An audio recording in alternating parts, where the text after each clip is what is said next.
Hello everyone, welcome back to the Vein Talk. Here we are with Mr. Sylvain Penaud. Yes, we're going back to the what do you call it? The personal stories. We're going back to the personal stories. I actually kind of liked the personal stories, So I just want to tell my story. I'm sorry. I'm very sorry if you came for a motivational speech. Well, my life is gonna be a motivational speech to you because I'm telling you, my brother. Because if you can smell what the rock is cooking. Do I have everybody's attention now?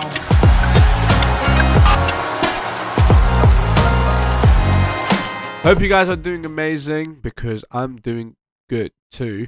Yeah, as I said, the topic today is again to continue with the story. So little recap. Joking, there's no recap. Just go check the other episode, mate. Like, what the hell? Anyway, So I came to the UK. I came to London. Okay, I started to speak English. Okay, English. But then I went into Scotland. It kind of actually improved my vocabulary. Vocabulary, maybe not actually. As you guys can see, I'm actually struggling with the words. Oh, so sad. But anyway, but yeah, but I did pretty good actually when it comes to communicating. Like communication wise, I wasn't bad. Um, the only subject I was good at actually was only art and art graphic design. The rest I was just so bad at it. Maths is funny enough, maths was actually good. I was quite good at it, okay? But when it comes to the exam, I failed. I failed. I failed. Like, all of them. Like English, I failed once, I passed the second time. I don't know how. Funny enough, I actually thought I'm gonna fail English, but I'm gonna pass maths because I was like, revising more for English maths than English, even though you might say there's no way for you to revise for English, Sylvain. But yeah, I was so surprised. But yeah, sorry. So yeah, so you know what? Today's topic is failure. It's failure. You know why? Because I'm gonna talk about my maths story. I have a lot of stories, but I'm gonna just make little clips because I don't want to talk about everything in one because that will take so long, and I'm just trying to keep every episode as short as possible.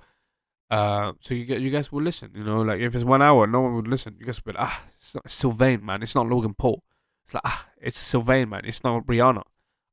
It's Sylvain, man. It's not Beyonce. I get it. I'm not Beyonce, okay? But say my name. Say my name. It's Sylvain. Okay, I'm joking. Anyway, I'm going too crazy nowadays, man. Anyway, so I swear to God, I don't know who is just Amazoning me. I think it's Amazon. Wait, I'll be back. Pause this.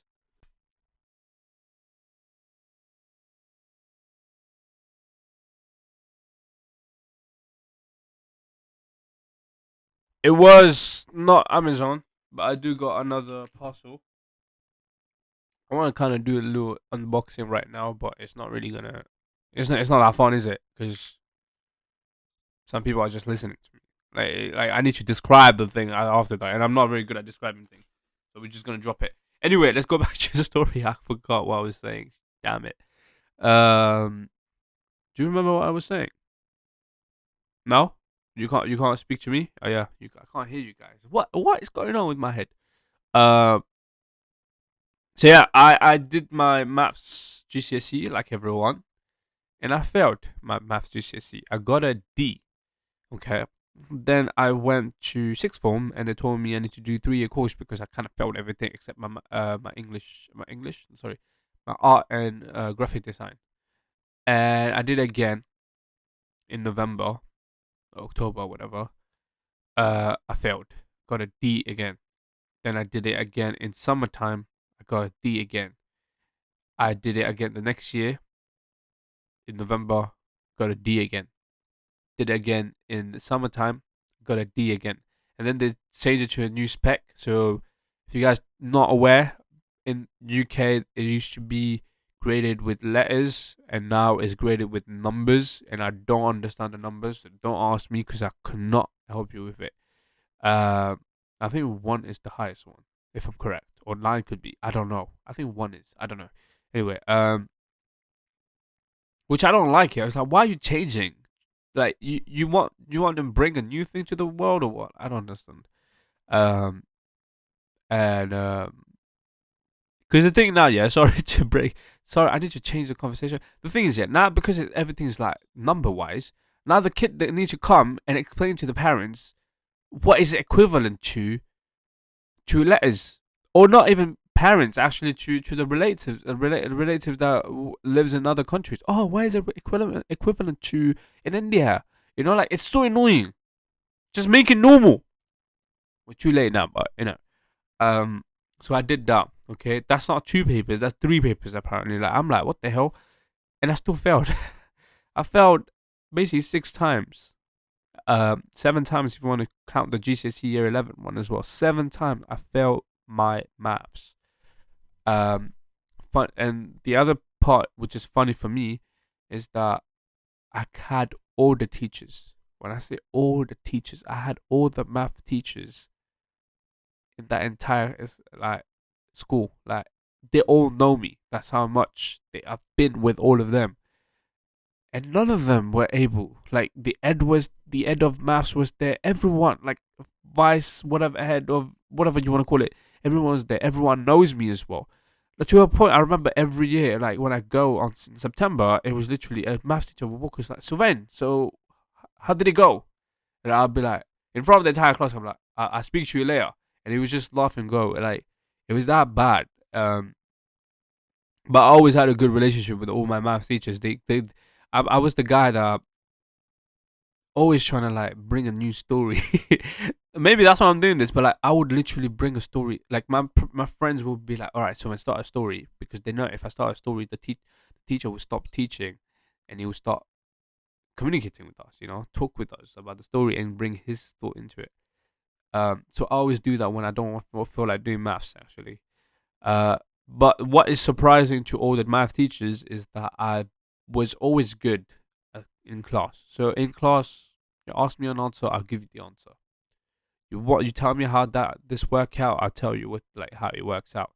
I did all papers, like mock papers, like if you're British, you understand, like all the mock math papers, I've done it all. Okay.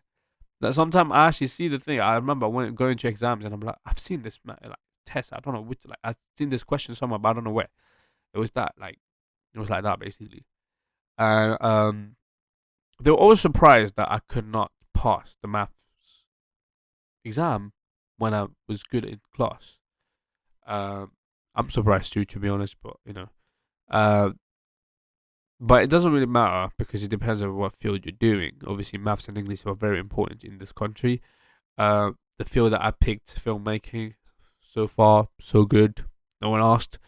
It is quite hard sometimes when my friend is telling me some 1:9 ratio, whatever, and I'm like, "What the hell you're saying? Can you not talk to me in normal language?" Uh, but the reason I'm saying this is because not because you're not good at one subject makes you a person that can't be successful. Like, I want to take another example is The Rock. He really wanted to be an NFL player. He never made it. He always said it. The best thing that ever happened to me is that I never made it to the NFL. Because now look at him. Very famous superstar, in WWE or in the Hollywood industry. That's a great thing from him. Like don't be sad because you fail something. Maybe God has another purpose for you. And something that you really want, if it doesn't happen, don't be upset. Because probably it's not for you. It's probably for someone else. God probably has a better purpose for you, and trust me, that's gonna be even better than that. So don't be upset. I cried. I actually cried. When I got my GCSE result, I never thought result would actually make me cry. I actually cried. I locked myself in the toilet and I cried. And my mom was like, "Sylvain, are you okay?" And I was like, "Yeah, I'm fine. I'm just doing what you do in toilet." And she was like, "Don't lie. I know you're crying." And she unlocked it because obviously here we have that doom, like you can just twist it from the outside. And she saw me crying. And I was like, And my entire family trying to like cheer me up. They were like, "Listen, we failed too. Don't worry. Like no one passed anything in one go. We all at least had to do one attempt." First 2 years was quite serious about the whole. First 3 times when I did the attempt for maps, it was quite serious at home. It was like, "Oh, you gonna make it or not?" It was like that. But after that, it just became a joke. At that point, I was like, I don't think, well, I failed, innit? I just failed. I'm not good at maths. I failed GCSE. It's fine. Like, it became such a normal thing. But yeah. So don't be worried. As I said, don't be worried about your failures. Your failures might be the best thing that happened to you because you now gonna succeed in something else that you're probably better at but you don't know because you never tried it. So go try that, okay? And one of the other things you should try is subscribe to this channel. Oh, I have to do this. I had to. Subscribe to this channel. Subscribe to this podcast and subscribe to this YouTube video. Don't forget to click that bell icon and don't forget to put that notification on for your podcast as well, mate. But until that, au revoir.